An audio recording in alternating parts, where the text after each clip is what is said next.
By the time the stagecoach reached Red Hollow, one wheel was burning, the driver was bleeding from the forehead, and a woman inside was holding a leather case as if someone might kill for whatever it contained. Jed Mercer saw the trouble before anyone shouted his name. He had been standing beneath the awning of Harlan's feed store, one hand wrapped around a tin cup of coffee, watching storm clouds gather over the Wyoming hills. The afternoon had been hot enough to make the road shimmer, but the wind had changed suddenly. Dust spun through Main Street in little twisting columns. Horses pulled against hitching rails. Shopkeepers stepped outside and looked west. Then came the coach. It thundered downhill far too fast. "Wheel S going," someone yelled. Jed dropped his coffee. The right rear wheel struck a rut and jumped sideways. The coach leaned hard. Women screamed from inside. The driver fought the reins while 4 frightened horses charged straight toward the blacksmith shop. Jed ran. He caught the lead horse by the bridle as the team reached the edge of town. "Easy." The animal nearly dragged him off his feet. Jed planted his boots in the dust and pulled with everything he had. Another ranch hand grabbed the second horse. The driver finally regained the lines. The coach stopped crooked across Main Street. For several seconds, nobody moved. Then the damaged wheel collapsed. Jed let go of the horse. His old left shoulder burned from the sudden strain. He ignored it. The coach door opened. A woman stepped down. She wore a dark brown traveling dress covered in pale road dust. A narrow-brimmed hat sat crooked over chestnut hair that had partly escaped its pins. She looked tired, but not frightened. What Jed noticed most was the leather case she carried. She kept it pressed against her side. "You hurt?" Jed asked. "No." Her eyes moved over him quickly, taking in the faded shirt, gun belt, dusty boots, and the scar running along his jaw. Then she looked at the broken wheel. "But someone wanted us delayed." Jed's expression changed. The driver climbed down, wiping blood from his forehead. "Wheel just gave out." The woman crouched beside it. Jed watched her touch the axle. She rubbed 2 fingers across a narrow groove in the wood. This was cut. The driver frowned. Jed crouched beside her. The damage was small but clean. A saw. Not deep enough to break immediately. Just deep enough to fail after miles of rough road. The woman looked at him. "You see it too?" Jed nodded. Behind them, thunder rolled across the hills. For the first time in nearly 7 years, Jed Mercer felt the old warning in his chest that usually came before trouble. And for reasons he could not explain, he knew the trouble had not followed the coach into Red Hollow by accident.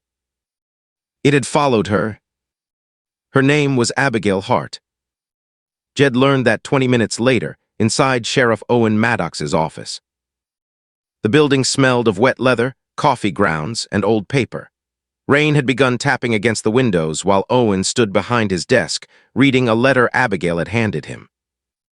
Jed leaned against the far wall. He had already decided the matter had nothing to do with him.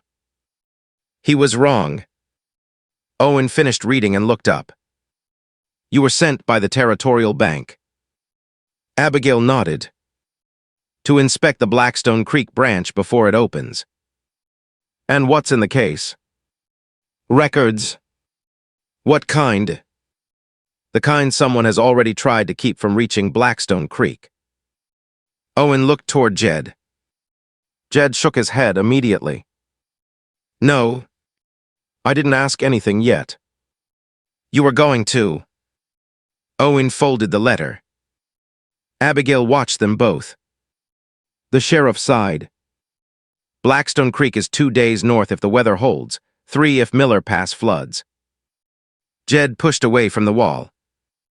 "Then she waits here." "I can't," Abigail said. Jed looked at her. Her voice remained calm. "The branch opens Saturday. The investors will vote on several mining loans that morning. If these records aren't reviewed first, money will be approved based on false accounts. Send a telegram. The line north is down." Jed looked toward Owen. The sheriff nodded. Lightning took 2 poles yesterday. Rain struck harder against the roof. Jed turned back toward Abigail. Then wait until the line is repaired. She held his gaze. Whoever damaged that coach knows I'm carrying these papers. Waiting in the same town where they know I am doesn't sound safer. Jed disliked that she was right. He disliked even more that she knew it. Owen placed both hands on the desk. I need someone who knows Miller Pass. No. Jed. No. You know every cattle trail between here and Blackstone. That doesn't make this my problem. Owen's expression softened slightly. That made Jed angrier. He knew what was coming next. You've been making everything not your problem for 7 years. Silence filled the office. Abigail looked away. Jed's jaw tightened. Owen had crossed a line, and both men knew it. 7 years. Jed had spent 7 years sleeping in bunkhouses, empty barns, line shacks, and beside campfires where nobody asked why he never stayed anywhere long. 7 years since the little house outside Rawlins.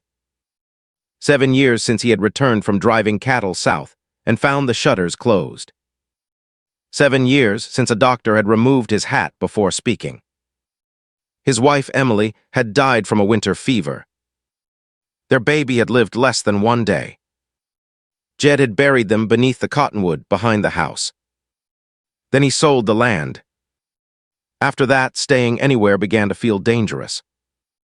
Attachment became something he avoided the way other men avoided rattlesnakes. He worked. He rode. He left. That was the pattern. And patterns did not hurt if a man never changed them. I'll pay him, Abigail said. Jed looked at her sharply. She opened her purse. I don't need charity. I didn't offer charity. Something in her tone made Owen hide a smile. Abigail continued.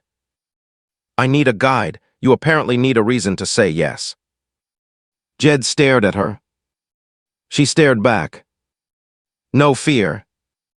No pleading. No attempt to charm him. Just a practical offer. He almost respected it. Almost. How much? $15. For 2 days through bad weather. 20. 25. Owen raised an eyebrow. Abigail did not blink. 22 and supper when we arrive.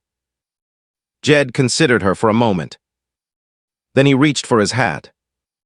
25. She sighed. Fine. Owen coughed into one fist. Jed pointed toward him. Not a word. They left at first light. Red Hollow was still half asleep when Jed saddled his buckskin gelding, Ranger, behind the livery stable. Abigail arrived carrying one carpetbag, the leather record case, and a small revolver tucked inside a worn holster. Jed looked at the weapon. You know how to use that? My father taught me. That wasn't my question. She met his eyes. Yes. He nodded once. Fair enough. A freight wagon was also heading north with them. It carried sacks of grain, lamp oil, hardware, and a locked bank strongbox under the front bench. The driver was a broad, older man named Amos Bell. His teenage nephew, Luke, rode beside him. Jed checked every harness buckle himself. Then he crawled beneath the wagon. Amos looked down. What are you doing? Making sure no one touched this axle, too. Abigail heard him. Her expression changed only slightly. That told Jed she had been thinking the same thing. They rode north beneath a gray morning sky. The road climbed slowly through open grassland where sagebrush bent under the wind. Rain had not reached them yet, but the air smelled of it. For the first few hours, Abigail said little. Jed appreciated that. She rode a small gray mare named Lily, and kept the leather case strapped across her saddle where she could reach it quickly. Around noon, they stopped beside a creek. Amos built a small fire. Luke complained about the cold. Jed walked upstream to water Ranger away from the wagon. Abigail followed a few minutes later. He heard her boots on the stones. "You don't have to watch me," she said. "I'm watching the trail. You've looked behind us 6 times since breakfast." 7. She almost smiled. "Do you think we're being followed?" Jed looked toward the southern ridge. "No." Then he added, "I think somebody wants us to believe we are." Abigail's smile disappeared. Jed pointed toward a patch of soft ground beside the creek. 1 horse track. Fresh. The shoe had a missing nail along the outside edge. Abigail crouched. "Could be anyone." "Could. But you don't believe that." "No." She studied the print. "Why only 1 track?" Ryder stayed off the soft ground until he had to cross. She looked toward the hill. "So he knows how to hide a trail." Jed nodded. That answer seemed to trouble her more than the footprint itself. They broke camp within minutes. By mid-afternoon, the storm found them. Rain came hard across the prairie. Wind bent the tall grass almost flat. Jed led the wagon toward an abandoned sheep trail that climbed around Miller Pass instead of through it. Amos shouted over the wind. "That road's longer. The main trail will be mud by now." Lightning flashed beyond the ridge. They pushed forward. The sheep trail narrowed between pine trees and loose stone. Halfway up, one of the wagon horses slipped. The team lurched sideways. Luke yelled. The wagon tilted toward the slope. Jed jumped from Ranger. "Brake." Amos pulled the lever. It caught halfway. Not enough. The wagon rolled backward. Jed grabbed the rear wheel and shoved a heavy stone beneath it. The wheel crushed the edge of his glove. Pain shot through his hand. Then another figure appeared beside him. Abigail. She had climbed down into the rain. "Get back on your horse." "No." She grabbed a broken fence post from the ditch. Together they drove it beneath the rear axle. The wagon stopped. For a second, both stood bent beneath the rain, breathing hard. Water ran down Abigail's face. Jed looked at her muddy dress. "You always ignore instructions." "Only bad ones." He almost laughed. The sound surprised him enough that he stopped. She noticed. Neither said anything. Amos and Luke steadied the team while Jed checked the brake. His expression hardened. The leather strap had been partly sliced. "Not broken." "Cut." "Again." Abigail saw his face. "What?" Jed showed her the strap. The rain suddenly seemed colder. Someone had reached the wagon before sunrise. Someone in Red Hollow.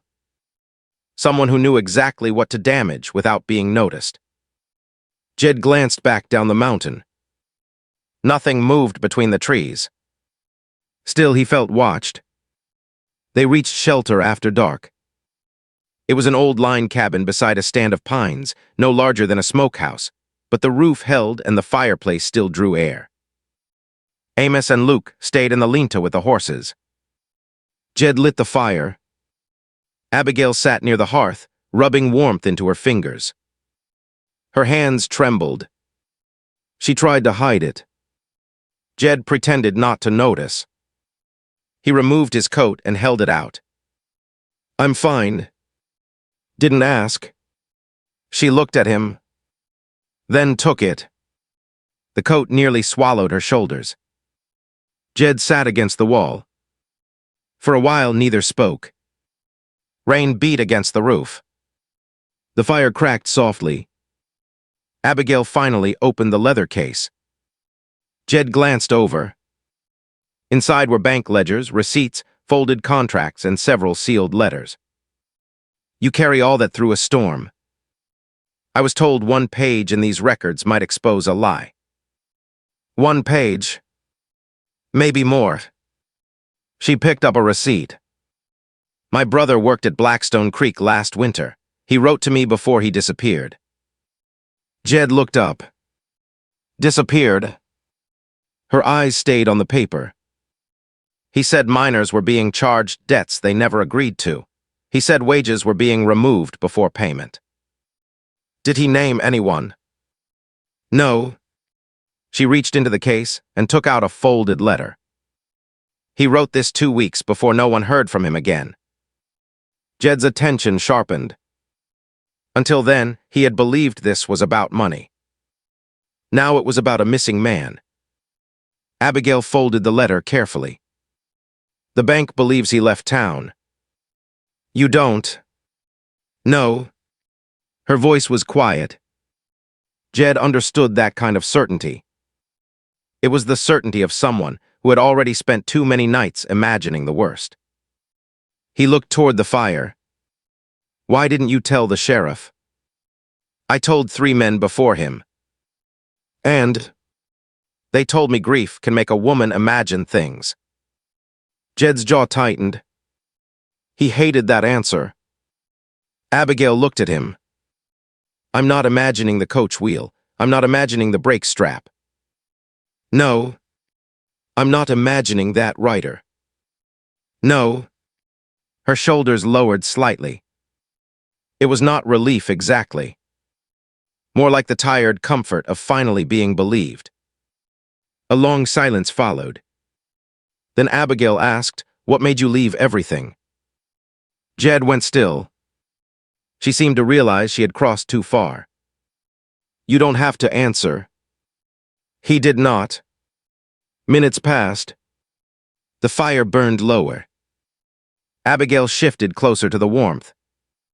Her eyelids grew heavy. She had been awake since before dawn, riding through cold rain, carrying fear she did not know how to put down. Jed stared into the flames. Outside, Ranger moved beneath the lean-to. A hoof struck wood once, then settled. Jed heard Abigail breathe out. A moment later, something touched his shoulder. He froze. Her head. She had fallen asleep against him. For one terrible heartbeat, he was not in the cabin anymore. He was back in the old house near Rawlins. Emily was beside him. Snow tapped against the window. Her hand rested on his arm. She was telling him not to leave before morning. Then the memory passed. Jed looked down. Abigail slept peacefully, unaware of what that small touch had opened inside him. He could move. He should move. Instead, he reached for the blanket beside the fire and pulled it gently over her. Then he sat perfectly still. Outside, wind moved through the pines. Inside, for the first time in 7 years, Jed Mercer allowed another human being to lean on him. He did not know yet that before sunrise, he would find a fresh horse track less than 30 feet from the cabin. He did not know the rider had stood there in the rain. And he certainly did not know that beneath Abigail's sleeping hand was a letter containing a name that could turn the entire territory against them. But somewhere in the darkness beyond the firelight, someone already knew. And that someone had followed them all the way from Red Hollow. Jed woke before dawn because Ranger was breathing differently. Not louder. Not frightened. Just alert. The buckskin stood beneath the lean-to with his head raised toward the trees, ears pointed into the darkness. Jed carefully moved Abigail's head from his shoulder and lowered the blanket around her without waking her. The fire had burned down to red coals. Amos and Luke were asleep outside beneath heavy canvas. Jed reached for his gun belt. He stepped into the rain. The storm had weakened, leaving only a cold mist drifting through the pines. Water dripped steadily from the cabin roof. Mud covered the clearing. That was what gave the watcher away. A single hoofprint sat near the edge of the trees. Jed crouched. Same broken shoe. Missing nail along the outside edge. The rider had come close enough to see through the cabin window. Jed followed the tracks uphill. They disappeared over stony ground, but near a fallen pine he found something else. A cigarette end. Still dry beneath one side. The man had not left long ago. Jed stood slowly. He could hear nothing except rain dripping from branches. Still, the feeling of being watched remained. He returned to the cabin. Abigail was awake. She sat beside the fire with the leather case open on her lap. "You found something." It was not a question. Jed removed his wet hat. "Tracks." Her fingers tightened around one of the letters. "How close?" "Close enough." Abigail looked toward the window. Jed noticed the letter in her hand. "You said your brother wrote you before he disappeared." "He did." "What was his name?" "Thomas Hart." Jed leaned against the table. "And what was in the letter?" She hesitated. That hesitation told him there was more. "Abigail." She looked at him. There was one name. Jed's eyes narrowed. "You told me there was." "I told you Thomas did not name the person taking wages." "That isn't the same thing." "No." She opened the letter. "My brother mentioned someone he trusted." Jed waited. Abigail read softly. "Mr. Sila's work says I should keep quiet until we can prove where the money goes." Jed's expression changed. He knew the name. Abigail saw it. "You've heard of him?" "Yes." "Who is he?" Jed sat down. Sila's work owns half the freight contracts north of Miller Pass. Mining wagons, cattle supply, timber shipments. And Blackstone Creek. He invested in it before there was a town. Abigail's face became still. Jed continued. "He's rich enough to have friends in places where friends matter. Bankers, sheriffs, judges, men who forget things when paid properly." Abigail folded the letter carefully. "My brother trusted him." "Maybe." She looked at Jed sharply. "What does that mean?" "It means men like Rourke don't stay rich by helping strangers for free." Before Abigail could answer, Amos entered. His beard was wet with mist. "We have trouble." Jed stood. One of the wagon horses was limping. They found the right front hoof packed with a small triangle of iron. Not an accident. Someone had pushed it beneath the shoe. Amos swore quietly. Luke looked pale. They came into camp. Jed pulled the iron free. Sometime during the night. Luke looked toward the trees. "Why didn't they just shoot us?" Jed stared at the small piece of metal. "Because whoever it is doesn't want bodies." Abigail stood beside him. "They want the records." Jed looked at her. "Or they want you to turn around." That possibility settled heavily over everyone. They delayed departure while Amos worked on the horse. Jed walked beyond the cabin with Abigail. "We need to decide something." "We keep going." "I didn't ask yet." "I know what you were going to ask." He crossed his arms. "You always this stubborn." "My father calls it persistence." "Your father sounds generous." For the first time that morning, she almost smiled. Then it faded. "I have spent 6 months asking where Thomas went. Every answer leads me north. And every mile north someone tries harder to stop you. Which tells me I'm going the right direction." Jed could not argue with that. He hated it. He looked toward the gray hills. "If we keep going, we leave the main trail." "Where?" "There's an old cattle path through Raven Cut, Harder country, but fewer places for someone to watch us. How much time? Adds half a day. Then we take it. Jed studied her. You didn't even ask if it was dangerous. She adjusted the leather case against her hip. I assumed it was. They left an hour later. Raven Cut was not a road. It was a narrow trail carved between black stone ridges, where sunlight barely reached the ground. The wagon wheels struck roots and loose rock. Pines crowded both sides. Jed rode ahead. Every sound carried strangely through the canyon. A bird taking flight sounded like a branch breaking. Loose stone became a footstep. Wind through dead grass sounded almost like whispering. Near noon, Jed raised one fist. The wagon stopped. Abigail rode forward. What is it? Jed pointed. Across the trail lay a dead pine. Freshly cut. Amos climbed down. That wasn't storm damage. No. Jed dismounted. The tree was too large to move quickly. Abigail looked uphill. Can the wagon go around? No. Jed crouched beside the trunk. Fresh sawdust clung to the wet bark. Whoever had done it could not be far away. Then Ranger jerked his head toward the ridge. Jed heard the shot. The bullet struck stone beside him. Downed. Abigail dropped from her saddle. Amos pulled Luke behind the wagon. A second shot cracked through the canyon. It hit the wagon wheel. Jed drew his revolver but did not fire. He could not see the shooter. Stay behind the axle. Abigail crouched beside him. Are they trying to hit us? No. Another bullet struck the dirt several feet away. Jed understood.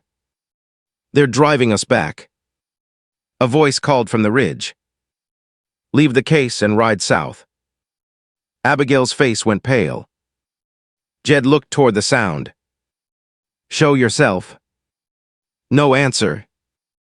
Then the voice returned. Last warning. Abigail reached for her revolver. Jed caught her wrist. No. She stared at him. You think I should hand them the records? I think you should stay alive long enough to use them. For several tense seconds, nothing moved. Jed watched the ridge. Then he noticed a narrow break between two rock faces. A wash. He pointed toward Amos. Back the wagon 10 yards. Amos understood nothing, but obeyed. The moment the wagon moved, Jed grabbed the reins of Abigail's mare. Go through that wash. What about you? I'll follow. No. Abigail. Another shot struck the pine. She flinched. Jed leaned closer. Trust me. Those two words changed her face. Not because she was afraid. Because trust had become something between them. Something real. She mounted. Jed slapped the mare's flank. Go. Abigail disappeared into the narrow wash. Amos backed the wagon after her. Jed fired once toward the ridge. Not to hit anyone. Just to make the shooter duck. Then he mounted Ranger and followed. The wash twisted sharply through the rock. The wagon barely fit. Branches scraped the sides. Behind them, hooves thundered. Someone was following. Jed turned Ranger around. One rider appeared at the opening. Split-eared bay horse. Jed saw the man clearly for the first time. Lean face. Red scarf. Brown coat. The rider raised a pistol. Jed fired at the ground in front of the horse. The bay reared. The man lost his hat. Jed could have fired again. Instead, he shouted, "Next one won't be dirt." The rider pulled back. Jed memorized his face. Then he turned and followed the wagon. They rode until Raven Cut opened into high country. By late afternoon, the storm clouds had broken apart. Sunlight spilled across the wet hills. No one spoke for nearly an hour. Finally, Luke said quietly, "You could have shot him." Jed looked ahead. "Yes." "Why didn't you?" "Because knowing who sent him matters more than burying him." Abigail heard that. She said nothing, but Jed noticed the way she looked at him afterward. Not with gratitude. With understanding. That evening, they camped beside a spring hidden among red cliffs. Amos built the fire. Luke slept almost immediately. Jed remained awake, cleaning mud from his revolver. Abigail sat across from him. "You were right." "About what?" "Someone wants me frightened." Jed continued wiping the barrel. "They're getting close." "I know." Her voice sounded different. The strength was still there. But now Jed could hear the fear beneath it. That made him put the revolver down. Abigail stared into the fire. "I keep thinking about Thomas." Jed waited. "What if I find out he ran?" "Then you'll know." "What if he stole the money?" "Then you'll know that too." "What if he died because of this?" Jed looked at her. She swallowed.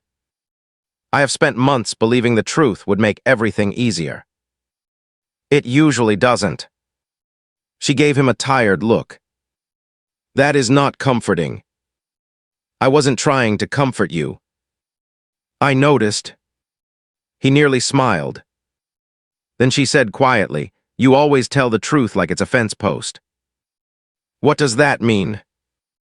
"Hard straight, usually inconvenient." This time he did smile. "A small one." Abigail stared at him. "You should do that more." "Do what?" "Look like you don't hate the world." The smile vanished. She immediately regretted it. "I'm sorry." Jed stared at the fire. "No, you're not wrong." Silence stretched between them. Then he spoke. "Emily used to tell me the same thing." Abigail waited. Jed rarely said his wife's name aloud. Tonight it came more easily. She'd laugh when I got angry over small things, said I carried every problem like someone had appointed me sheriff of the whole territory. Abigail smiled gently. "She sounds sensible." She was. Jed rubbed his thumb across an old scar on his palm. "The morning I left for the cattle drive, she asked me to stay one more day." His voice grew quieter. "I told her there'd always be another morning." Abigail did not move. Jed stared into the flames. "I was wrong." There it was. The sentence he had spent 7 years refusing to say. Not because he believed he caused Emily's death. Not exactly. But because somewhere deep inside, Jed had convinced himself that leaving had become a kind of curse. Leave someone, lose them. Love someone, lose them. Stay long enough to care, and one day the world would collect its price. Abigail spoke carefully. "You think staying would have saved her?" "I don't know." "Yes, you do." Jed looked up. Her eyes were wet, but her voice remained steady. "You know fever does not ask whether a husband stayed home." His jaw tightened. "You weren't there." "No." She did not retreat. "But you were, and you've been punishing yourself for surviving ever since." Jed stood abruptly. The fire shifted between them. Abigail did not follow. He walked toward the horses. Cold air filled his lungs. His hands shook. He hated that she had seen so much. He hated that she was right about part of it.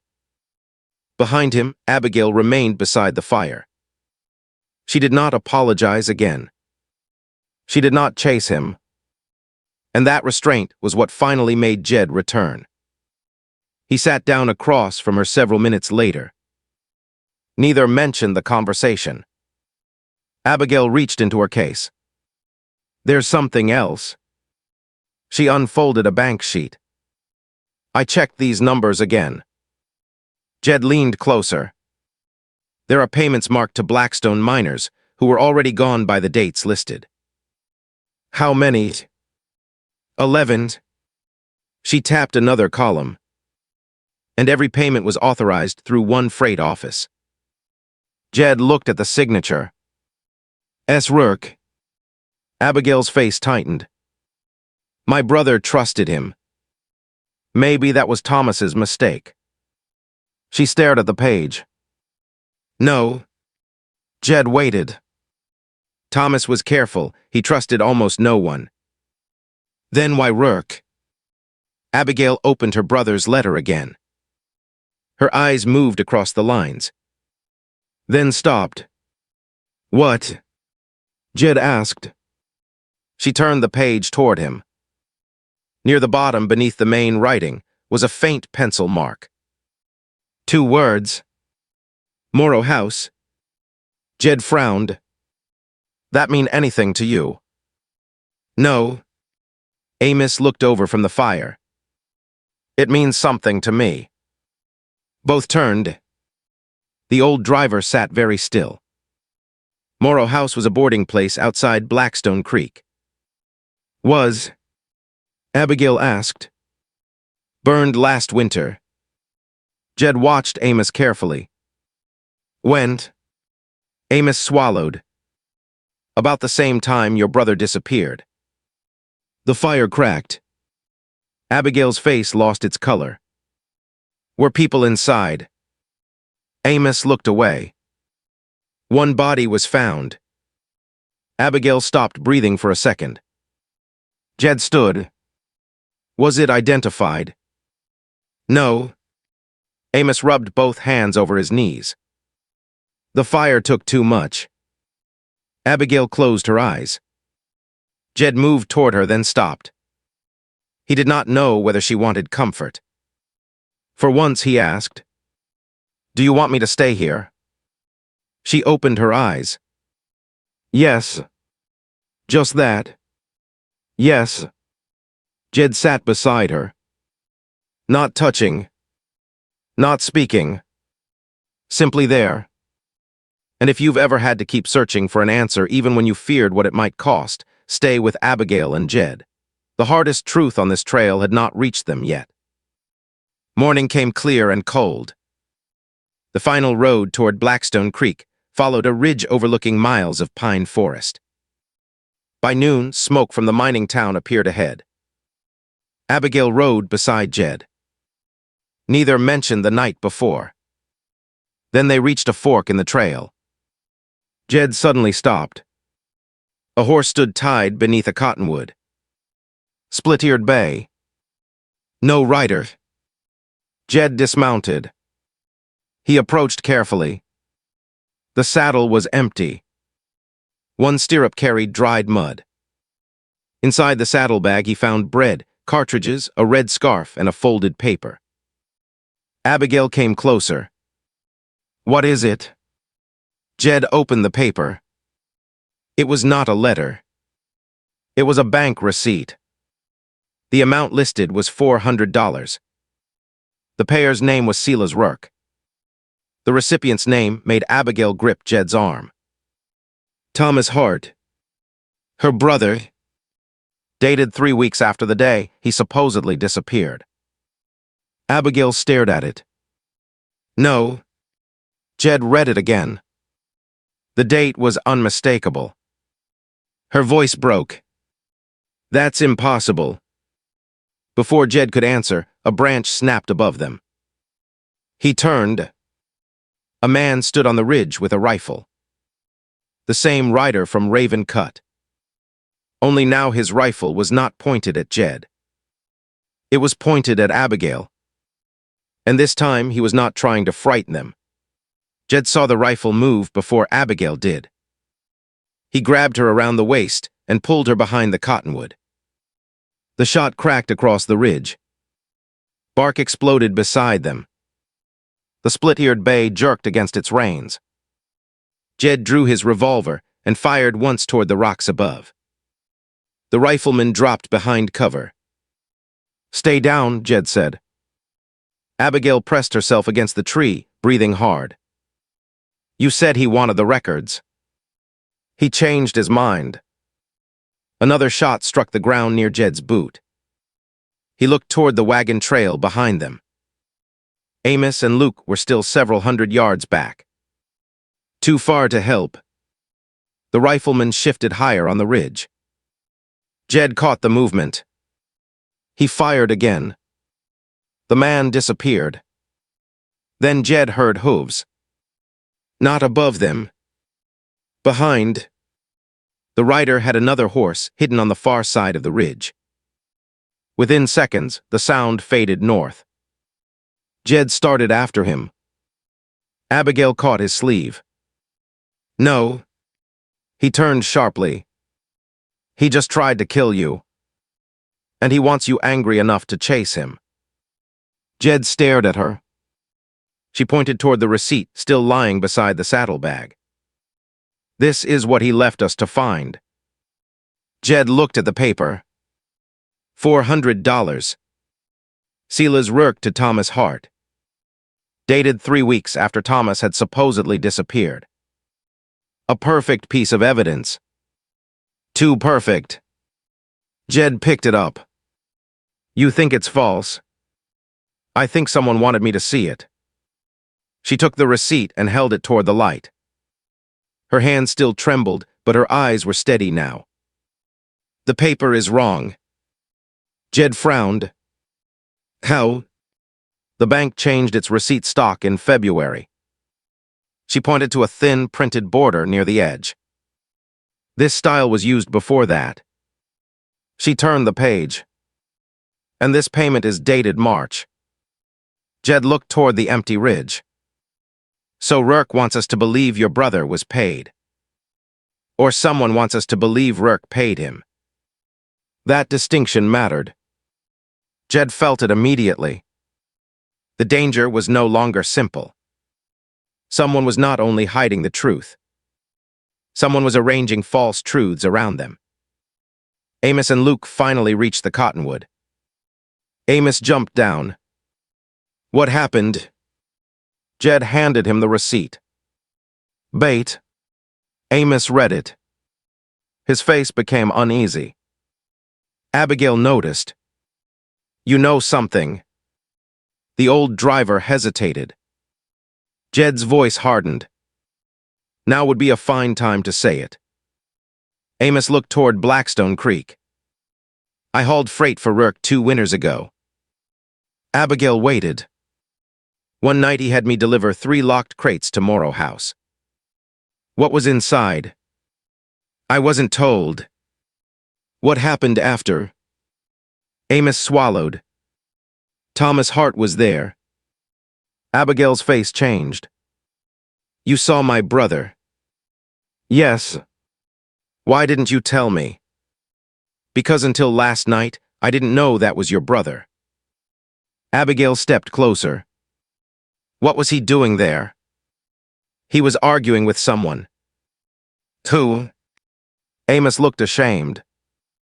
"I never saw the man's face." Jed studied him. "You heard anything?" "1 sentence." Abigail held her breath. Amos spoke slowly. "Thomas said, if these names reach Denver, every one of you goes down with them." The wind moved through the cottonwood leaves. Nobody spoke. Then Abigail whispered, "Names." Jed looked at the leather case. "Not just stolen wages." "No." Her brother had found something bigger. Much bigger. They reached Blackstone Creek before sunset. The town had grown fast and badly. Buildings stood too close together along a muddy main street. Saloons leaned beside supply houses. Mule teams crowded the road. Miners came down from the hills covered in black dust and red clay. At the center of town stood the new territorial bank. Fresh brick. Tall windows. A polished sign. Across the street sat Rourke Freight and Mining Supply. Silas Rourke himself was waiting outside the bank. He looked nothing like the kind of man Jed expected. No heavy gold rings. No loud coat. No hired men lined behind him. Rourke wore a plain black suit and held his hat in one hand. His hair was silver at the temples, and his face carried the smooth calm of a man who had spent years learning how to look reasonable. "Miss Hart," he said. Abigail dismounted. "Mr. Rourke." His eyes moved to Jed. "And you must be Mercer." Jed disliked that he already knew his name. Rourke looked toward the damaged wagon. "I heard Miller Pass was difficult." "You heard quickly," Jed said. Rourke smiled. In a mining town, news travels faster than clean water. His gaze returned to Abigail. "I was sorry to hear about your brother." Abigail went still. "You speak as if he is dead." Rourke's smile disappeared. "I speak as a man who has not seen Thomas in many months." "Did you pay him $400 in March?" That question landed harder than Jed expected. Rourke did not answer immediately. Then he said no. Abigail handed him the false receipt. Rourke read it. His expression changed. Not guilt. Anger. "Where did you get this?" "On the trail." "Who gave it to you?" "No one." Rourke looked toward Jed. "You were followed." "Yes." For the first time, the businessman's calm slipped. He turned toward the freight office. "Inside now." Jed blocked Abigail with one arm. "We're not going anywhere until you explain that." Rourke looked at him. Then he lowered his voice. "Because the man using those receipts has already ruined 2 families, and if he knows she has Thomas's records, we may have a much worse problem than stolen bank money." Abigail stepped forward. "Who?" Rourke looked at her. "Gideon Vale." The name meant nothing to Abigail. It meant something to Jed. He had heard it before. Not in banks. In cattle camps. Card rooms. Rail towns. Gideon Vale was a broker who bought failing claims, broken ranches, and debt papers for almost nothing. He never stayed in one town for long. Men called him respectable until they owed him money. Then they called him something else. "Vale works for you," Jed said. Rourke's face hardened. "He used to." Abigail stared between them. "Used to do what?" "Move money quietly." Rourke looked toward the street before continuing. 3 years ago, several investors began buying mining claims around Blackstone Creek. Some owners sold, others did not. And Rourke's jaw tightened. Vale began creating debts that made refusal expensive. Abigail slowly understood. False loans. Yes. False freight charges. Yes. Missing wages. Rourke nodded. I found out too late how far it had gone. Jed did not trust the confession. Convenient. Rourke met his stare. You think I'm innocent. I think rich men learn useful words when trouble arrives. Rourke almost smiled. Fair enough. Then he looked at Abigail. Thomas came to me because he believed I could stop Vale. Could you? No. The answer was immediate. I was already compromised. Abigail's eyes narrowed. How? I signed the early freight agreements.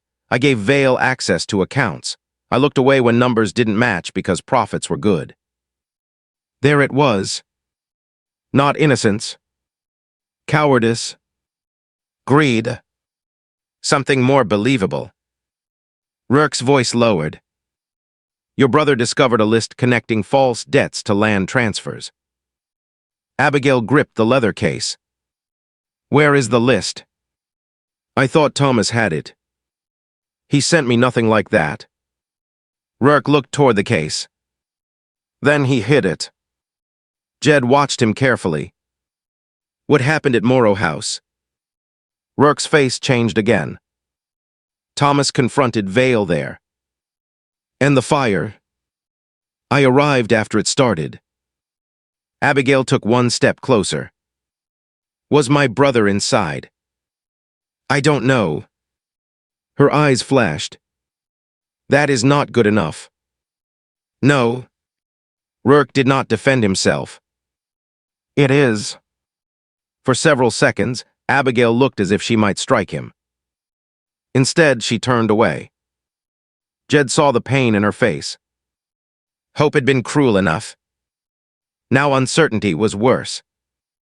The bank manager, Edwin Price, offered them rooms above the building and locked the records in a private office.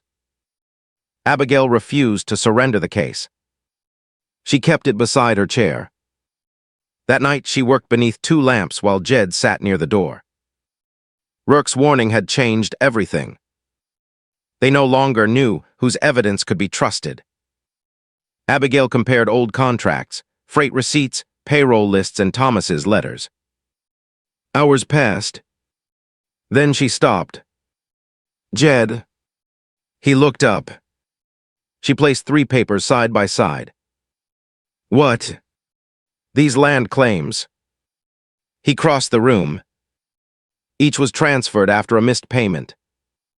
So, the missed payments were recorded before the loans were issued. Jed looked again. Abigail pointed. This man, Henry Lowe, supposedly missed a January payment on a loan dated February. She moved to the next. Same thing here. Then the third. Again. Jed's eyes narrowed. Someone wrote the ending before the beginning. Yes. She pulled out Thomas's letter. Then another. My brother kept writing about names. She traced the first letter with her finger. Not amounts, names. Jed leaned closer. Abigail turned the page sideways. Along the margin, Thomas had written a strange series of initials. HL, JB, MT, ES. Jed looked at the transfer records. Henry Lowe, Jacob Brennan, Matthew Turner, Elias Shaw. Abigail inhaled sharply. These are the landowners. And the list. She searched through the case. Nothing. Then her eyes fell on her brother's old Bible. She had carried it from Red Hollow without opening it. Thomas's name was stamped inside the cover. Abigail picked it up. A folded strip of paper slipped from the spine. She froze. Jed did not touch it. She opened it slowly. There were 23 names. Beside each was a mine, ranch, timber claim, or water right. At the bottom were 3 initials. GV, EP, SR. Abigail stared at the last one. Silas Rourke. Jed said nothing. Rourke had confessed to helping create the system. But this paper suggested he had been named as part of it. Abigail looked toward the dark bank windows. Either he told us the truth. Jed nodded. Or just enough of it. A floorboard creaked outside. Jed drew his revolver. The door opened. Luke stood there. Pale. Terrified. Mr. Mercer. What? Amos is gone. Jed stood. What do you mean gone? His bed's empty. Horse. Still in the stable. Abigail gathered the list. Then they heard shouting outside. Jed reached the window. A crowd was forming near the freight office. Someone had nailed a paper to the door. Jed and Abigail hurried downstairs. The notice carried the bank seal. It accused Thomas Hart of theft. It claimed he had stolen funds before fleeing Blackstone Creek. And beneath the statement was a signature. Silas Rourke. Abigail stared at it. The town whispered around her.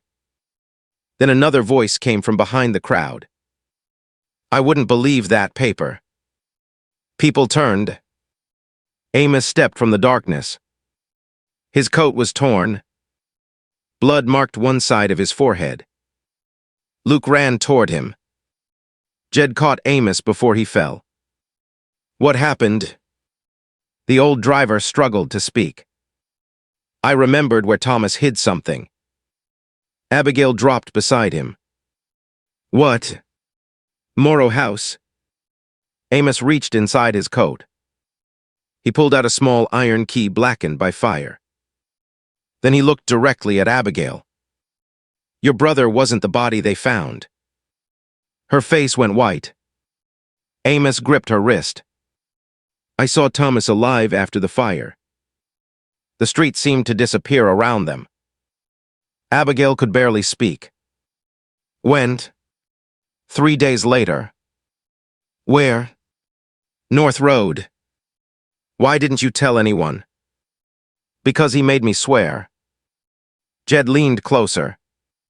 Why? Amos looked toward the hills beyond Blackstone Creek. He said Vale had men inside the bank, inside the freight office, and inside the sheriff's department. Abigail's voice shook. Where did he go? Amos closed his eyes for a moment. Then forced them open. Old Mercy Mine. Jed knew the place. Everyone did. An abandoned silver tunnel 6 miles north. Unsafe. Half collapsed. Forgotten. Amos pressed the key into Abigail's palm.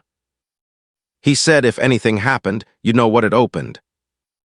Abigail stared at the iron key. Then something changed in her expression. My father's desk. Jed frowned. What? There was a locked drawer Thomas told me never to open. She looked at him. That key fits it. For one heartbeat, hope returned. Then a gunshot echoed from the far end of town.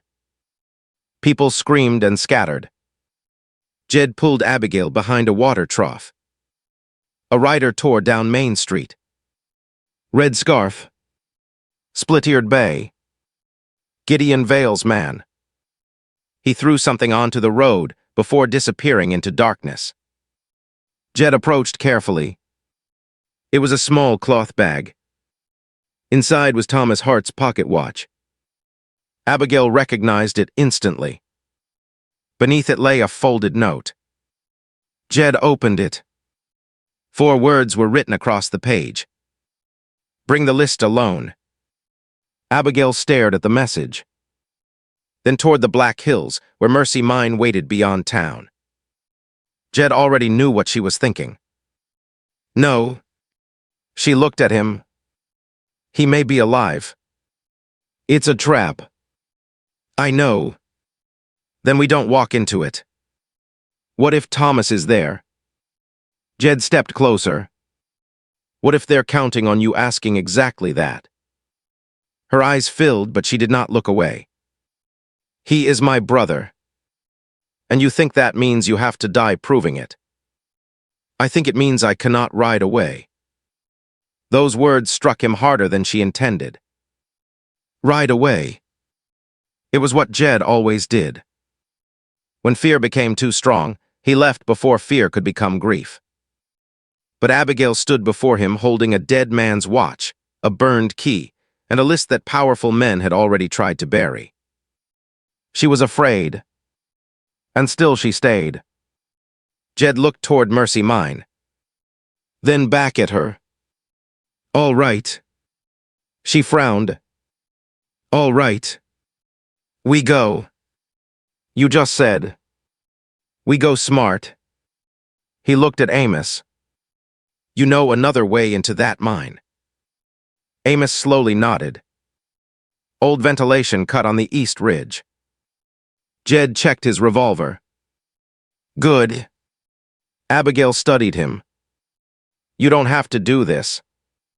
Jed looked at her for a long moment. Then he said the one thing he had not been able to say 7 years ago. I know. That was why it mattered. If this part of their journey has stayed with you, remember this. Courage is not the absence of fear. Sometimes it is simply deciding that someone should not face the darkness alone. Before dawn, Jed, Abigail, Amos, and Luke left Blackstone Creek without lamps. The moon was hidden behind clouds. Mercy Mine appeared 2 hours later as a dark wound in the hillside. No smoke. No horses. No voices. Jed found the ventilation cut behind a wall of brush. They entered one at a time. The tunnel smelled of wet stone and old timber. Abigail held the iron key so tightly its edge pressed into her palm. They moved deeper. Then Jed stopped. A light flickered ahead. Someone was breathing beyond the next bend. Abigail stepped forward. Jed caught her arm. A weak voice came through the darkness. Abby. She froze. No one had called her that since childhood. Her eyes widened. Thomas. The lantern ahead shifted. A man appeared from the shadows. Thin. Bearded. Alive. Abigail covered her mouth. Thomas Hart took one unsteady step toward his sister. Then Jed saw the gun pressed against Thomas's back. Behind him stood Gideon Vale. And beside Vale, wearing the badge of Blackstone Creek, stood Sheriff Nathan Crow. Vale smiled. Miss Hart, he said, thank you for bringing me the list. For 1 second, nobody moved. Thomas stood in the weak lantern light, thinner than Abigail remembered, one cheek hollow, his beard streaked with dust. His wrists were tied in front of him. Behind him, Gideon Vale held a pistol against his back. Sheriff Nathan Crow stood beside them with his badge shining in the darkness. Abigail stared at her brother as if the rest of the mine had disappeared. Thomas. His eyes filled. Abby, don't give them anything. Vale pressed the pistol harder against him. I would be careful with advice. Jed stepped slightly in front of Abigail. Crow raised his revolver. Easy, Mercer. Jed looked at the badge. So Amos was right. Crow smiled faintly. Amos has always remembered too much. Behind Jed, the old driver shifted. Luke stood beside him, pale but steady. Vale looked toward Abigail. The list. She tightened her grip on the leather case. You already know the names. I know some names. You wrote half of them yourself. Vale's expression sharpened. That is where you're wrong. Thomas looked at his sister. Don't listen to him. Vale ignored him. The system existed before I arrived. Rourke built the road. Price managed the accounts. Crow kept questions quiet. Crow gave Vale a cold look. You talk too much. Vale smiled. And you think too little. Jed listened carefully. There it was again. Men who had worked together long enough to fear one another. Men who trusted money more than loyalty. That was weakness. Abigail seemed to realize the same thing. You all cheated those families. Vale shrugged. They signed papers. Papers you changed. Some. You stole ranches. Some ranchers were going to lose them anyway. Thomas's face tightened. That's what you told yourself. Vale's eyes hardened. Thomas continued. You created debts, then bought the land when families couldn't pay money they never owed. Crow stepped forward. Enough. Vale turned on him.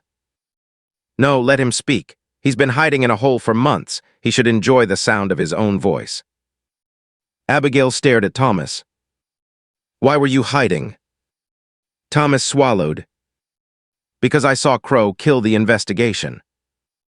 The sheriff raised his pistol. Jed moved instantly. Lower it. Crow looked at him. You're not in charge here. Jed's voice stayed calm. No, but you're nervous. Crow's jaw tightened. Vale laughed once. That was enough to make Crow turn toward him. You think this is amusing? I think you are proving his point. For the first time, Jed saw the whole thing clearly. Vale was not in full control. Neither was Crow. They were holding the same rope, each afraid the other would let go. Abigail slowly opened her leather case. Vale watched. Jed did too. She removed Thomas's Bible. Then the ledger pages. Then the folded list. Vale's eyes settled on it. There.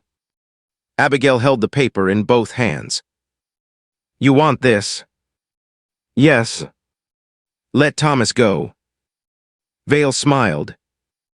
You are not in a position to bargain. Then why are we still talking? The mine fell silent. Abigail stepped forward. You could have taken this from me on the trail. Vale said nothing. You could have killed me at Raven Cut. Still nothing. You didn't because you didn't know where the list was. Thomas looked at her. Jed remained perfectly still. Abigail continued. You followed us because you hoped I would find it for you. Vale's face changed slightly. That was answer enough. Abigail looked at Crow. And you need it destroyed because your name is on it. Crow raised his gun toward her. Hand it over. Thomas shouted, Abby, no. Abigail looked at Jed. Only for a heartbeat. But he understood. She was buying time. Behind Vale, part of the old mine wall had collapsed, leaving narrow support timbers exposed. Amos had told Jed, before entering, that the ventilation cut joined the main tunnel near an abandoned ore chute. Jed had been counting steps. They were close. Very close. He shifted one boot. Loose gravel moved beneath it. Vale noticed. Don't. Jed stopped. Then Thomas did something nobody expected. He dropped. Vale's pistol fired over his shoulder. The shot exploded through the tunnel. Jed moved. He hit Crow before the sheriff could aim. Both men crashed against the wall. Abigail threw herself behind an ore cart. Amos dragged Luke into cover. Vale grabbed Thomas by the coat. Thomas twisted free. Another shot struck timber. The tunnel groaned. Dust fell from the ceiling. Stop shooting, Amos yelled. You'll bring the whole roof down. Nobody listened. Crow drove an elbow into Jed's injured shoulder. Pain flashed through him. Jed nearly lost his grip. Crow reached for his pistol. Jed caught his wrist. The sheriff's gun fell into the dirt. They struggled beside the wall. Crow grabbed for Jed's throat. Jed struck him once across the jaw. Not hard enough to do permanent harm. Hard enough to stop him. Crow stumbled backward into an empty ore cart. Amos kicked the revolver away. On the other side of the tunnel, Vale had caught Abigail. He held her by one arm. Give me the list. She stared at him. No. Vale looked at Thomas. Then your brother pays for your stubbornness. Thomas stepped forward. Abigail suddenly tore the paper in half. Everyone froze. Vale's face went white. What did you do? She tore it again. Then again. Small pieces fell onto the mine floor. Vale released her arm and dropped to gather them. Abigail backed away. Jed stared. Then he understood. She was smiling. Not much. Just enough. Vale looked up. What? Abigail touched Thomas's Bible. That wasn't the only copy. Thomas's eyes widened. Vale stopped moving. Abigail continued. My father taught all three of us the same rule. What rules? Never carry the only truth in one place. Thomas suddenly laughed. A weak, tired laugh, but real. Vale lunged toward Abigail. Jed stepped between them. Done. Vale stopped. Behind him, Crow was on his knees with Amos, holding the sheriff's own revolver toward the ground beside him. Luke had found rope. Thomas stood free. Vale looked from one face to another. Then toward the mine entrance. You think this proves anything? Abigail answered. No. She pulled a folded envelope from inside her dress. This does. Vale stared. Thomas did too. What is that? Abigail looked at her brother. The copy from Father's desk. The burned key Amos had carried did not open a drawer full of money. It opened a narrow compartment behind the desk. Abigail had remembered it only after seeing the key. She had not told Jed because they had never returned to Red Hollow. But before leaving town, she had given Owen Maddox written instructions. If anything happened to her, he was to contact her father. And in the leather case was a second letter describing the compartment. Abigail looked at Vale. My father keeps copies of every document Thomas mailed home before he disappeared. Vale's expression finally broke. For the first time, he looked afraid. Thomas stared at his sister. I thought Father burned them. He told you that? Thomas nodded. Abigail almost smiled. He lied. Even Jed looked surprised. Why? Because Father knew someone was watching the shop. Thomas lowered his head. For months, he had believed he was the only one protecting the evidence. He had nearly died doing it. Abigail stepped toward him. You were never alone. Thomas closed his eyes. That sentence nearly broke him. By sunrise, Vale and Crow were tied to the wagon. No one celebrated. Thomas was too weak. Abigail was too tired. Jed was too aware that justice on the frontier could disappear quickly if left in the wrong hands. So they did not go first to Blackstone Creek. They rode south. Straight to Red Hollow. Straight to Sheriff Owen Maddox. 3 days later, a territorial marshal arrived from Cheyenne with 2 federal bank examiners. Edwin Price, the Blackstone Bank manager, tried to leave town before sunset. He was caught at the rail depot. Silas Rourke did not run. When investigators questioned him, he turned over every contract he still possessed. He admitted he had helped build the system that Vale later used to steal property. He did not ask to be called innocent. He asked only that the families be repaid before his own accounts were settled. Abigail believed that was a beginning. Not forgiveness. Not yet. A beginning. Within 6 weeks, false debts were canceled. Several ranch deeds were returned. Missing wages were repaid from frozen investor accounts. Sheriff Crow lost his badge. Edwin Price lost his bank position. Vale faced trial under territorial law. Justice came slowly, but it came through records, witnesses, signatures, and people finally willing to speak. Thomas recovered at his father's house. He never returned to banking. Instead, he became a bookkeeper for small ranchers who could not afford one. He said he had seen what numbers could do in the wrong hands. He wanted to see what they could do in honest ones. Abigail accepted a permanent position overseeing the Blackstone branch. On one condition. Every loan had to be read aloud to the borrower before signing. No hidden charges.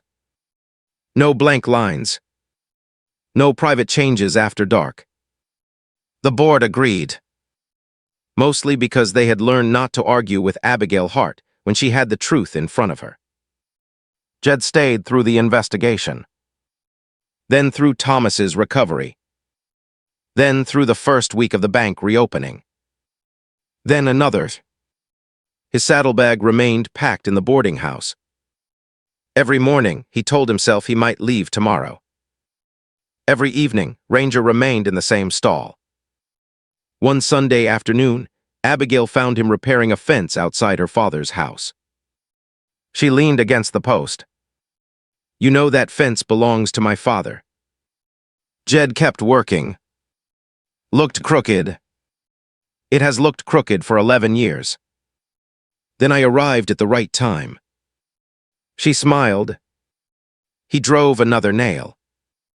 Abigail watched him. "Your saddlebag is still packed." His hammer stopped. "Yes." "Why?" Jed looked across the field. Wind moved through the tall grass. A storm was building far west. He used to hate that sight. Storms reminded him of closed shutters, cold rooms, a grave beneath a cottonwood. Now he remembered something else too. A cabin, a tired woman asleep on his shoulder, a hand asking him to stay without saying the words. "I think part of me believes if I unpack, something bad will happen." Abigail nodded. She did not laugh. "Then don't unpack today." Jed looked at her. "Tomorrow. Maybe take out one shirt." He smiled. "And the next day. Your coffee tin. And after that." She stepped closer. "See if the world ends." He looked at her for a long time, then set the hammer down. "Abigail." "Yes." "I loved Emily." "I know. I don't want staying here to mean I stopped." Her expression softened. "It doesn't." The wind moved a loose strand of hair across her cheek. She pushed it back. "Love is not a room with one chair, Jed." His eyes lowered. For 7 years, he had believed loving someone new would betray the woman he lost. Now Abigail gave him a different way to understand it. Maybe memory did not need an empty house. Maybe grief did not require loneliness. Maybe a man could carry the dead with love without refusing the living. That evening, the Hart family held supper on the porch. Thomas laughed for the first time without pain. Owen told a story nobody believed. Abigail's father complained that Jed had used too many nails in the fence. When the sky darkened, thunder rolled across Red Hollow. Everyone began carrying dishes inside. Jed stayed on the porch. Abigail joined him. The first rain tapped against the roof. She sat beside him. Neither spoke. Then slowly, just as she had done in that lonely line cabin weeks earlier, Abigail rested her head on his shoulder. Jed remembered the first time. How his whole body had gone rigid. How grief had rushed through him like winter water. This time he did not freeze. He leaned his cheek gently against her hair. Abigail smiled without lifting her head. "You're getting better at this." "At what?" "Not running." Jed looked across the rain-dark field. "Still learning." "That's enough." Months later, Jed finally unpacked the saddlebag. Not all at once. One shirt first. Then the coffee tin. Then the worn Bible he had carried for 7 years. The last thing he removed was a small framed picture of Emily. Abigail found him holding it. He did not hide it. She did not ask him to. They placed it on a shelf beside a photograph of Thomas and Abigail as children. That was the moment Jed understood he had not replaced one life with another. He had simply stopped believing his heart had to remain buried with the past. The following spring, He asked Abigail to walk with him beyond the cottonwoods. Ranger grazed nearby. Wildflowers covered the field. Jed held a simple silver ring in his palm. "I don't have a speech. I would have been worried if you did." He laughed, then grew serious. "I cannot promise nothing bad will happen." Abigail looked at him quietly. "I know. I cannot promise every storm misses us. I know. But I can promise I won't decide for you that leaving is safer." Her eyes filled. Jed swallowed. "And I won't disappear just because staying scares me." Abigail looked at the ring, then back at him. "That sounds like enough of a speech." He slipped it onto her finger.